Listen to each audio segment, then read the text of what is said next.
Vamos a abrir una cápsula del tiempo, pero una muy especial. No es la típica caja de metal, no, es un libro. Un libro de 1910 que, bueno, guardó entre sus páginas todo un mundo de sonidos, de historias, de creencias, que se quedó ahí, congelado, justo en ese momento, justo antes de que todo cambiara para siempre. Y aquí lo tenemos. Se llama Lecturas Araucanas. Es en esencia una recopilación increíble de narraciones, de costumbres, de canciones del pueblo mapuche. ¿Y quién lo recopiló?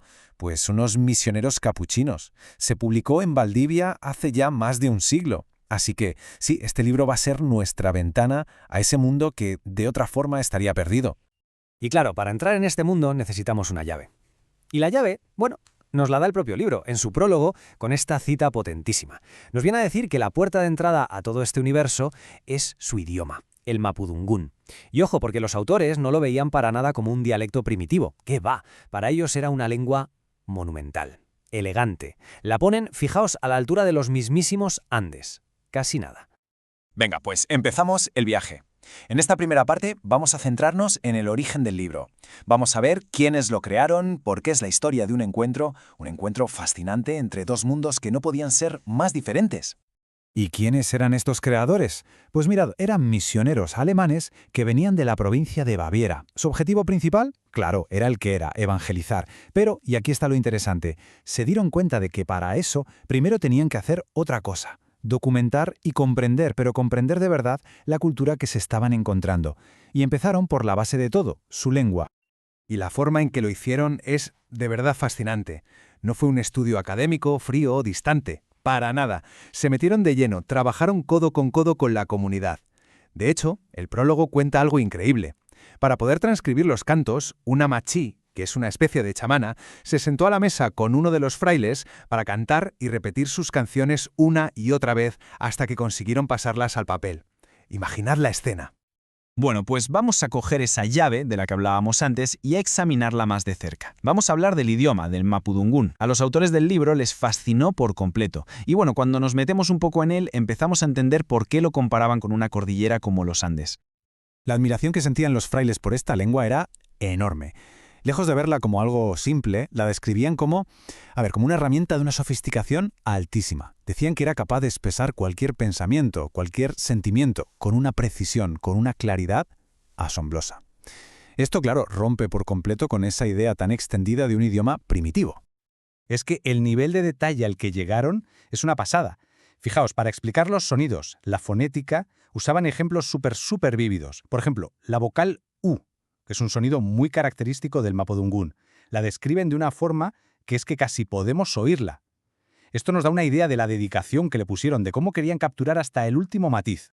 Y ojo que la lengua no era algo estático, ni mucho menos. Esta tabla nos muestra algo fascinante. Cómo el mapudungún cogía palabras del castellano y las hacía suyas. Las adaptaba, las transformaba. Vender, por ejemplo, pasaba a ser dendén. Padecer se convertía en parecén. Es como si la lengua digiriera esos sonidos que le resultaban extraños y los moldeara a su gusto. Una prueba increíble de que estaba muy viva. Vale, ya tenemos la llave, ya entendemos un poco cómo funciona. Así que, ahora sí, vamos a abrir la cápsula del tiempo de par en par y a ver qué hay dentro. Y vamos a empezar por lo más profundo, sus creencias, sus mitos, las historias que daban sentido a su mundo. Y en el corazón de su visión del mundo, de su cosmogonía, nos topamos con un conflicto dramático, el mito del gran diluvio. Pero aquí la cosa es distinta a la que conocemos. No hay un dios que castiga, no. Hay una lucha titánica entre dos serpientes mitológicas. Treg-Treg-Bilu, la serpiente de la tierra, y Kai-Kai-Bilu, la del mar. Una batalla literalmente por la supervivencia de la humanidad. La historia es épica, no hay otra palabra. Kai-Kai-Bilu, la serpiente marina, se enfurece y hace que suban las aguas para inundarlo todo. Y Treg-Treg, la de la tierra, responde haciendo crecer las montañas para que la gente pueda refugiarse. Los que lograron llegar a las cimas se salvaron. Pero el mito va más allá. Explica que muchos otros se transformaron, dando origen no solo a nuevas familias, sino también a los peces, a las rocas, a todo el paisaje. Pero no solo hay mitos, el libro también nos mete de lleno en los rituales. Documenta ceremonias clave como el Niyatún, que era una especie de gran plegaria comunitaria. Y en el centro de todo había estructuras sagradas como el Yangi-Yangi, que funcionaba como un altar donde se ponían las ofrendas de sangre de los sacrificios. Y claro, la música. La música era fundamental. Durante este Niyatun, las mujeres cantaban unos temas especiales, los yamekan. Y lo increíble del libro es que no solo nos cuenta que esto pasaba, no. Es que nos da la letra, las palabras exactas, ha conservado la poesía de esas ceremonias. Es un registro que, de verdad, no tiene precio. Venga, vamos a acercarnos todavía más. Vamos a intentar escuchar una de esas voces directamente. Hay una canción en el libro, una pequeña elegía, que es de lo más singular que he visto. Cuenta una historia, bueno, muy particular. Solo con el título ya nos quedamos un poco... ¿Cómo? Se llama Los huesos del negro. Y es eso, una canción de viajero. Cortita, pero de las que se te quedan grabadas. Nos lleva directamente a las llanuras inmensas de la pampa argentina. Claro, para entenderla necesitamos contexto. Y el libro, de nuevo, nos lo da. Hay que imaginarse las pampas argentinas, llanuras interminables y sin árboles. El combustible era un bien escasísimo. ¿Qué usaban para hacer fuego? Pues pasto seco, estiércol y, como nos cuenta la canción, los huesos secos de animales que encontraban por ahí. Y con eso en mente, escuchad la letra. Es directa, muy práctica, y tiene un humor negro que sorprende. El viajero, sin más, cuenta que está vivo porque hizo fuego con los huesos de un negro, o quizás se refiere a su caballo, que se llamaría así. Usó los huesos para hacer fuego, cocinar y comer. Es una foto, una instantánea cruda, pero fascinante, de lo que era la vida en la pampa. Bueno, después de este viaje por los mitos y las canciones, vamos a dar un paso atrás. Porque toca reflexionar un poco. Toca ver este libro no solo como un álbum de historias, sino como lo que realmente es, un objeto histórico, complejo y lleno de matices. Y es que esa es la clave. Este libro es muchas cosas a la vez.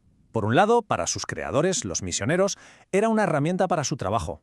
Por otro, para la gente que estudia las lenguas, es un registro científico de un valor incalculable. Para la propia cultura mapuche, a día de hoy, es un archivo valiosísimo. Y no podemos olvidarlo, también es el resultado de un encuentro colonial, con todo lo que eso significa. Pero quizá lo más revelador de todo es que los propios autores sabían que estaban llegando tarde, por así decirlo. Eran plenamente conscientes de que el mundo que estaban documentando ya estaba cambiando a toda velocidad. En un apéndice del libro lo dicen claramente. Hablan del impacto de las nuevas leyes, del contacto con la cultura chilena y de cómo la muerte de los ancianos se estaba llevando por delante, y cito, las supersticiones y la terquedad antiguas. Y todo esto, al final, nos deja con una última reflexión. Este libro, Las lecturas araucanas, es un tesoro, no hay duda. Es como una fotografía increíble de un mundo en un instante concreto. Pero también nos obliga a hacernos una pregunta bastante profunda. Cuando intentamos salvar una cultura viva metiéndola en las páginas de un libro, ¿qué es lo que de verdad se preserva? ¿Y qué es lo que, inevitablemente, se transforma o se pierde por el camino para siempre?